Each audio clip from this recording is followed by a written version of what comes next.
Hello, everybody. I'm Dr. Lucia. If you're watching this, you've probably heard about keto and you're looking to lose weight or maybe manage your sugars to improve your health. In that case, you are in the right place. Quick disclaimer before we start. I am a healthcare professional, but I'm not a nutritionist. So what I share here is from research as a healthcare professional and my personal experience with keto. So keto is not easy at all, but it's even more difficult for Africans like me when we struggle to incorporate our foods into the keto diet. My goal is to give tips on how to do keto while still enjoying foods you love. So keto to me is a low sugar, low carbohydrate, low starch diet. So carbohydrates and starch are general terms for sugars because they get broken down in the body to glucose, which is sugars. Eating starchy foods like potatoes, pasta, rice, fufu is just like having a teaspoon of sugar. And that's why we continue holding our fats. Keto is all about how you manage your starch intake, which helps your body to start burning fat. When you have too much sugar in your diet, it raises your blood sugar, and then insulin levels rise in the blood, telling your body to make and store fat. Keto teaches your body to make and use ketones for energy instead of glucose. Keto done properly should consist of real foods like meat, fish, eggs, and veggies, and have less processed stuff so you can get rid of carbs that you do not need. A quick note that diet or sugar-free does not always mean low carb, so pay attention to carb content in whatever you eat. For keto to be successful, the daily intake of carbs should be between 20 to 40 grams of carbs every day. A slice of bread, for example, is about 10 to 15 grams of carbs. An apple has about 10 grams of sugar, which is carbs. So already you can see this should be avoided because if you have one of those, you're already almost out of your grams for the day. Later on, we're going to talk about making healthier bread, for example, with almond flour or coconut flour or such. Once you've successfully limited carbs from your diet and start eating healthy fats, this will cause your hunger to go away and your body will start to burn fat. That's called ketosis. And so weight starts to drop and your sugars start to adjust if you're a diabetic. Ketosis just means burning fat, and it is sometimes confused with diabetic ketoacidosis. These are two different things. Ketosis is a normal state of your body burning fat. There are some side effects of ketosis or the keto diet, but there are also signs that your body is going into ketosis. For example, in the first week, you might feel tired, you might feel weak, but then that goes away in about a week and you start burning fat. So, some people experience something called the Keto Flu, which consists of the weakness, the tiredness, and sometimes a full-blown flu symptoms. But like I mentioned, this will go away in a few days as long as you stick with it.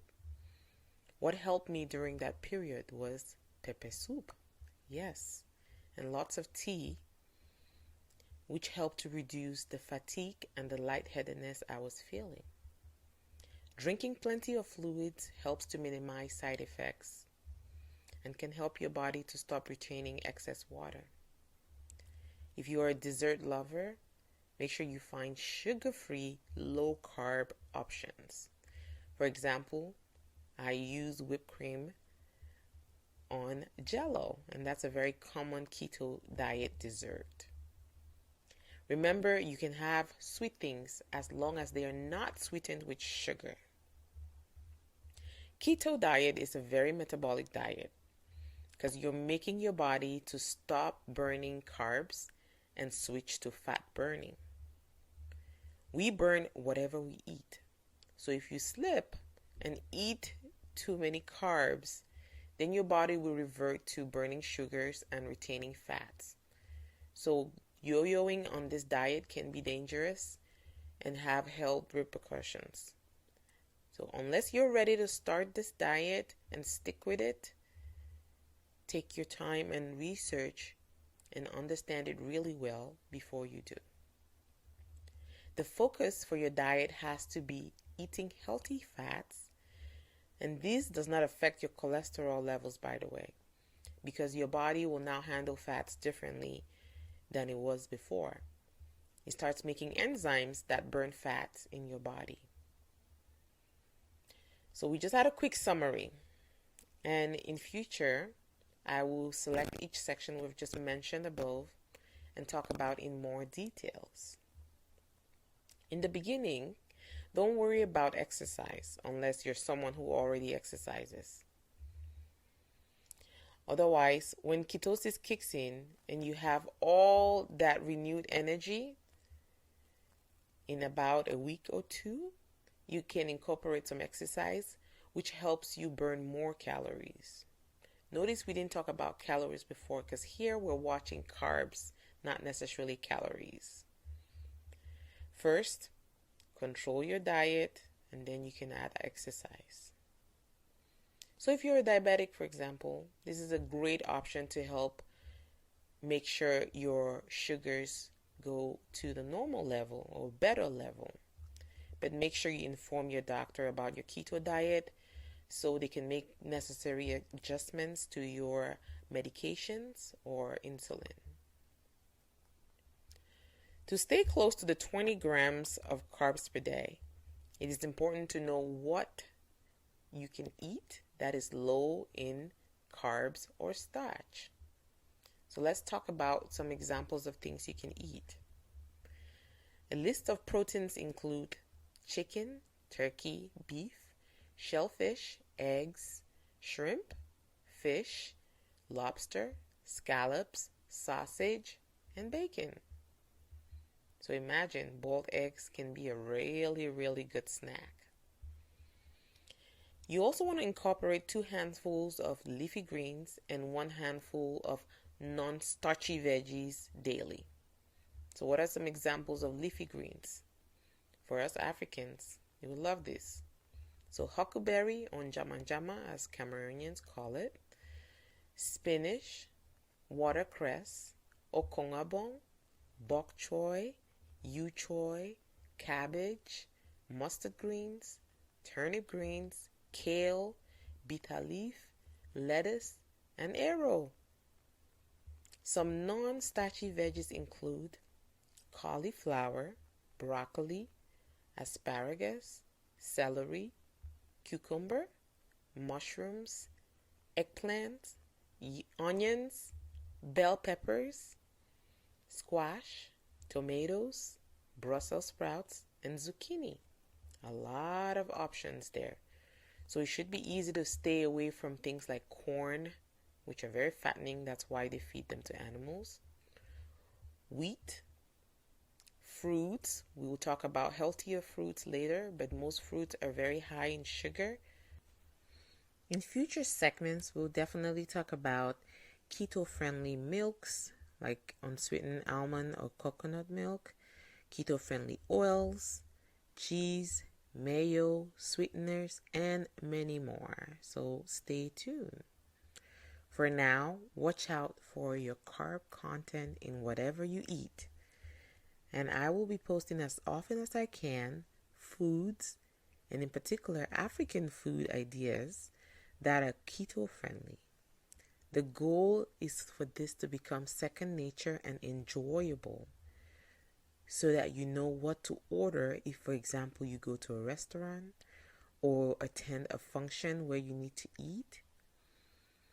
For breakfast, you should think egg, sausage, maybe an avocado, some cucumber. You can blend smoothies with these items using your milk. If you're hungry for a snack, you should think a plate of soya, a bowl of goat pepper soup, a can of sardine, maybe a cup of tea, a slice of sausage, a few raw almonds, a boiled egg like we talked about, chopped cucumber and avocado, salad. For lunch and dinner, you should be thinking roasted fish and a cup of tea, fried spinach and pork ribs, kati kati chicken. Some replacements for rice and fufu could be cauliflower rice and also cabbage fufu. Overall, make sure you enjoy whatever is on your plate. Hydrate often. You can put things like mint, cucumber, ginger, apple cider vinegar, and lemons to flavor your water throughout the day.